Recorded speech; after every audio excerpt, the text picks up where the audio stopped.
Guys Kohinoor থিয়েটাৰৰ আজি দ্বিতীয় নিশা ভিৰ চাওক এয়া দুৰ্গা মন্দিৰৰ সন্মুখত ধমধমা আঞ্চলিক শ্ৰী শ্ৰী দুৰ্গা মন্দিৰৰ সন্মুখত দ্বিতীয় দৰ্শনীৰ বাবে ভিৰ এয়া প্ৰায় 2 ইয়াৰ্ছ মান এইবোৰ বন্ধ আছিল তো সেয়ে চাওক মানুহবোৰে থিয়েটাৰ শুনিয়ে একেবাৰে ভিৰ লগাইছে যোৱাকালি এতিয়াও সিট খালী নাছিলে আৰু আজিও দুটা দৰ্শনী হ'বলৈ গৈ আছে মানে আমি তাৰমানে যুৱ সমাজ তাৰমানে এনেও গেলাৰী প্ৰিয় আবাইবোৰ বেলেগত যাবতো বেলেগ কথা আমি লাষ্টত যাব বেছি ভাল পাওঁ লাষ্টত আমি হাল্লা কৰিব পাৰি সিটোৰ কাৰণে অলপ কাজিয়া কৰিব পাৰি সেইটো ভাল লাগে সেইকাৰণে লাষ্টত যাব বঢ়িয়া বঢ়িয়া চাওঁ থিয়েটাৰ চাব যাওঁ আমি এইফালে বহুত ভিৰ ভিৰৰ মাজত হেঁচি ঠেলি আমিও সোমাই আহিলোঁ গাইজ এয়া চাওক গৰমতে মানুহে বাহিৰত বহি আছে কিন্তু থিয়েটাৰ এৰাত নাই এয়া পালোঁ আমি গেলাৰী কিন্তু ইয়াত আমাৰ টিকট নাই আজি ভাগ্যক্ৰমে আমি পেট্ৰনতে পাই গ'লোঁ টিকটটো আৰু বলক এতিয়া যাওঁ সোমাই আহি গ'ল পপকৰ্ণ বাদাম আৰু পপকৰ্ণ বাদাম লৈ এতিয়া থিয়েটাৰ চোৱাহে কথা আৰু এইফালে চাওক বিচনী মানে গৰমৰ কথা কি ক'ম আৰু বিচনী দেখি অনুভৱ কৰিব পাৰিছে নিশ্চয় কিমান বেছি গৰম হ'ব পাৰে বিচনীৰ মানুহতকৈ বিচনীৰে সংখ্যা বেছি আৰু এয়া আহি গ'ল আমাৰ বা ভিনদেউ বৌ সকলো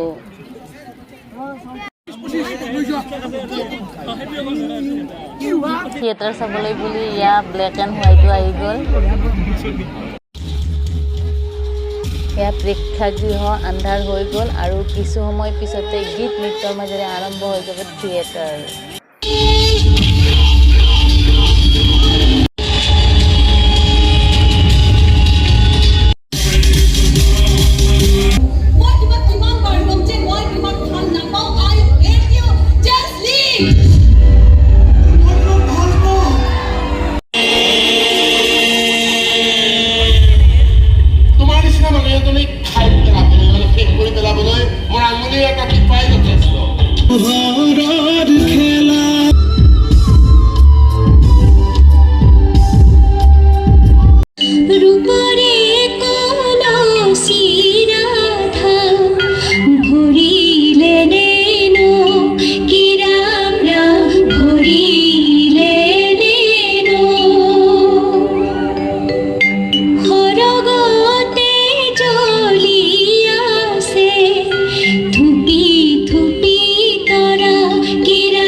মৰম বিচাৰে সঁচা প্ৰেম বিচাৰে য'ত সৌন্দৰ্য নগণ্য মাত্ৰ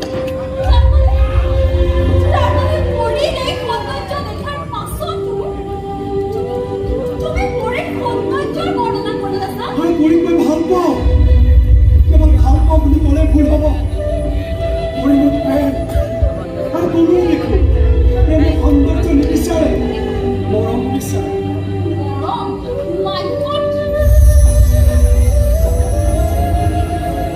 জানো কেতিয়াবা আমি ভাল পাইম কিন্তু ভাল পোৱা প্ৰেম নহয় কেৱল ভাল লগা মোৰ প্ৰতি তোমাৰ ভাল নহয় ভাল পোৱা এইবোৰ ওপৰত প্ৰেমো আছে নহয় উপলব্ধি কৰিছা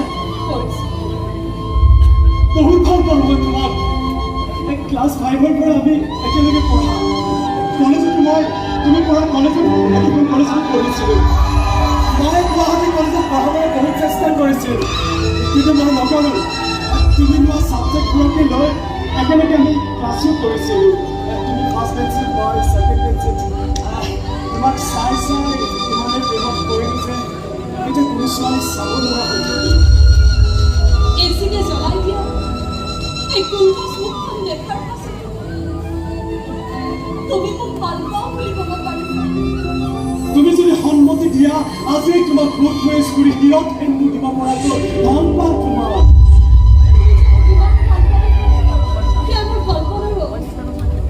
কেনেকৈ তুমি মোক ইমান ভাল পাব পাৰা? তুমি কোন? কেনেকুৱা ৰূপ?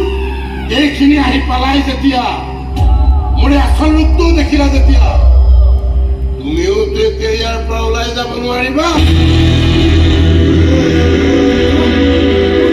পুৰুষ নহয়, সম্পূৰ্ণ ৰাষ্ট্ৰ হয়, অৰ্ধনাৰী হয়। আমাৰতো অৰ্ধনাৰী।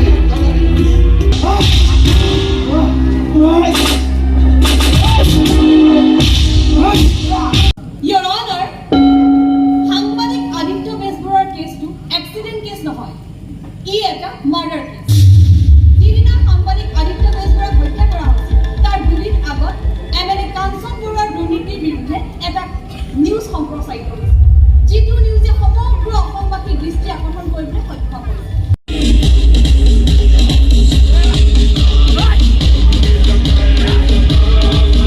ইন্সপেক্টৰ মোৰ মানুহ, মোৰ সমষ্টি এখন স্পেচিয়েল থানাত বছৰৰ পিছত বছৰ দিন মই প্ৰমোচন দি ৰাখিছোঁ। মোৰ অতি বিশ্বাসী আপোন মানুহ, আৰু মোৰ অতি বিশ্বাসী আপোন মানুহজনৰ ভৰসাত তহঁত আহিছ মোক চিৰলৈ নিয়া চাবলৈ। এতিয়া ৰেলখন আহিব। ইন্সপেক্টৰ, কি তাৰমানে এইবোৰ? আৰে এইবোৰ মোৰ শিৰত এই সেন্দুৰখিনি তয়ে পিন্ধাইছিলি নহয়নে? কিন্তু এইখিনিতো সেন্দুৰ নাছিল, বিষাক্ত পোকেৰে কিলবিলাই থকা এইখিনি প্ৰয়োজন আছিল। আজি তই মৰিলি বুলি মই এই সেন্দুৰখিনি মোহাৰি পেলালো। মোৰ তেজ আছে ইয়াৰ গাত। মোৰ দৰে ইমান গৰিব কাম কৰাই তই ভাব নেকি?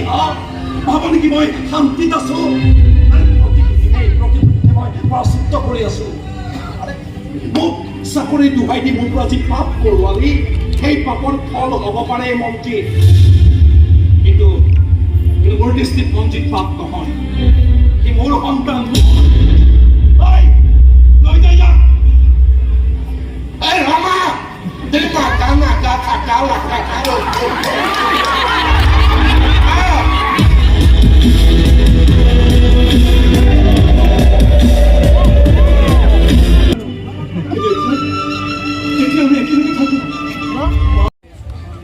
গাইজ থিয়েটাৰ শেষ, এতিয়া যাওঁ আমি ঘৰলৈ। আৰু এইফালে আহি গ'ল সাংবাদিকে সুধি আছে নাটখন কেনেকুৱা পালে। সঁচাকৈ নাটখন বিৰাট ভাল লগা। অৰ্ধনাৰী মানে এগৰাকী নাৰীয়ে মানুহক দেখুৱাবলৈ সংসাৰ কৰে, আৰু তেখেত মানে এগৰাকী হয় পলিটিচিয়ান।